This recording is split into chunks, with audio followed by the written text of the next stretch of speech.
Hello everyone. Thanks for coming back to our channel. Today we have a very exciting video for you. We'll be going deep into the world of business with Grant Vardone, an entrepreneur who never gives up. You might know him as a best-selling author, real estate investor, and motivational speaker.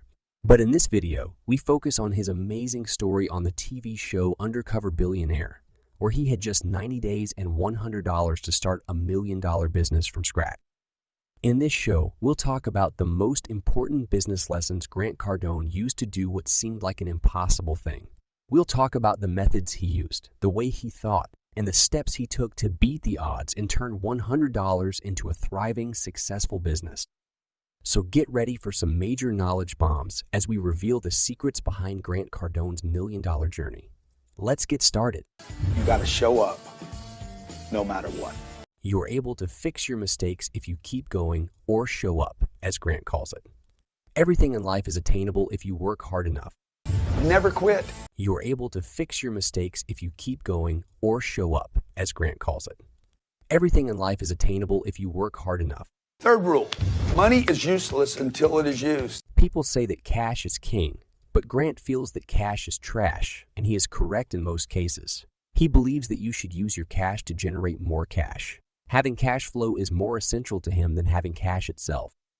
When you put your money to work for you, it has more value because it is helping other people.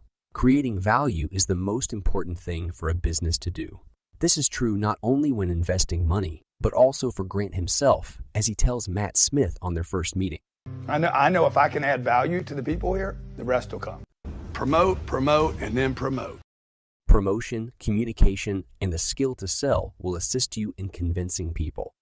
Every dream you have depends on your ability to sell that dream to someone else. It's true what they say. If you want to go fast, go alone. If you want to go far, go together. To rally people behind your cause, you must first sell it to them. Now is also the time for Grant to sell himself to Matt as a potential business partner, so that he can work with Matt in the future. Because opportunity is more important than money.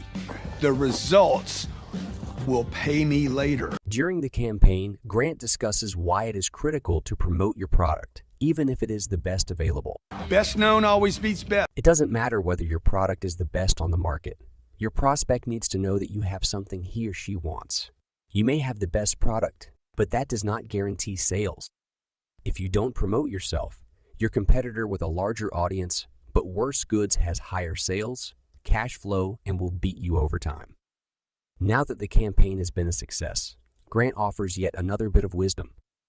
Get to the top of the food chain basically means call on people that are qualified. One distinction between the rich and the poor is that the poor choose the cheapest thing, whilst the rich choose the best value. That is also true for people. Grant understands that in order to win in this 90-day challenge, he must rely on the best people, and that is Matt Smith. Now that the business relationship has been established, Grant focuses on the business ideas that he wants to pitch him. So I'm going to focus on real estate, a franchise is the throwaway, and promotion. He does not present just one concept, but three. It's critical to give Matt some options. Otherwise, it's a simple yes or no decision. Offering many options initiates the discussion and begins the negotiation. Grant also incorporates two strengths in his proposals: promotions and real estate. After all, he's a sales guru with a $2 billion real estate empire. Now, for the real estate business, Grant has done some research, and he knows that the Konakai building is up for sale. This is a very well-known building, so he goes to work drafting an LOI. LOI stands for letter of intent. It expresses intent to buy a property and proposes a purchase price, the terms, and a closing date. With the letter of intent sent to the broker, Grant unveils his approach for the promotion company. Look, sales is a contact sport. It's all about getting in front of the right number of people and scaling how many people you can present your product, offer, or service to. Sales, like job hunting and dating, is a numbers game. You'll eventually discover someone who is interested. This takes time, and it can be frightening if you don't notice results right away. However, Grant provides an essential lesson on this when he recounts his first significant real estate acquisition, in which he was afraid because he had zero funds left after the purchase. But the deal eventually made him $5 million. It's a big lesson in my life. Like, be afraid, but do it anyway. Now, to get clients for the promotion company, Grant also has a special trick upon his sleeve, and that's to be memorable. Every meeting I take, I want that client to laugh with me, to cry with me, jump out of an airplane with me. I've done it all. It's got to be memorable. That client may not conduct business with you right away, but he will remember you, and you'll be the first person he calls when he has business for you. Because interactions lead to transactions, contacts lead to contracts. You need a relationship to get a contact to sign a contract. Now, creativity plays a significant role in business. However, it is not always simple to get those creative juices flowing when you want them to. So Grant offers some advice on how to do it. Follows commitment. He'll make a commitment first and sort it out later. When you are put into a position, your mind usually comes up with a solution. Grant requires this ingenuity right now in order to clinch the purchase on the Kona Kai building. However, he becomes angry with the lack of response and gives this suggestion. Never get emotional in a business deal. When it comes to negotiations and agreements, multiple factors are at work. It is rarely about you. It's usually something to do with your counterpart. When it comes to negotiations, Grant shares his view on the common tactic of splitting the difference. I ditched the split. Typically, the asking price is slightly more than the actual selling price. So Grant starts a little lower than the actual price he wants to pay to give himself some wiggle room for bargaining. But he only goes up in little increments. Unfortunately for Grant, the Kona Kai deal falls through later on. However, it was not about the price or the terms. It's almost never price. Price is rarely the actual issue.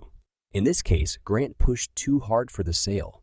This was an unspoken criticism showing how vital it is to create rapport and be liked by the other guy or girl at the table. Now that the clock is ticking, Grant must go all in on the promotion company, where he teaches another important lesson about promotion. Dude, enough is never enough. Grant believes that you can never advertise enough. It is critical to get your name out there because it attracts attention. And as he says, money follows attention. If they don't know you, they can't flow you. A client who is unfamiliar with your firm or what you have to offer cannot come to you for a purchase and give you with the lifeblood of any business, which is cash flow. So to build your brand, you need to go all out. Be obsessed or be average. You got to go all in. A good negotiator is always sensitive to the unspoken agendas, to the hidden agendas. Hidden agendas and hidden reasons can be hard to deal with because, as we saw with the Kona Kai building, it's usually these reasons that make or break a deal. Usually, it's not the price or the terms that kill a deal, but something that wasn't said. To find out what it is, you have to ask the right questions. If you ask the right questions, you can include these hidden objectives in your deal and make it favorable for everyone.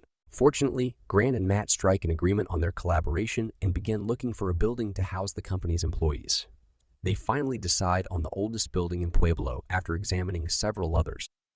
While the building can be rented, it can also be purchased, and Grant uses his expertise to get creative here.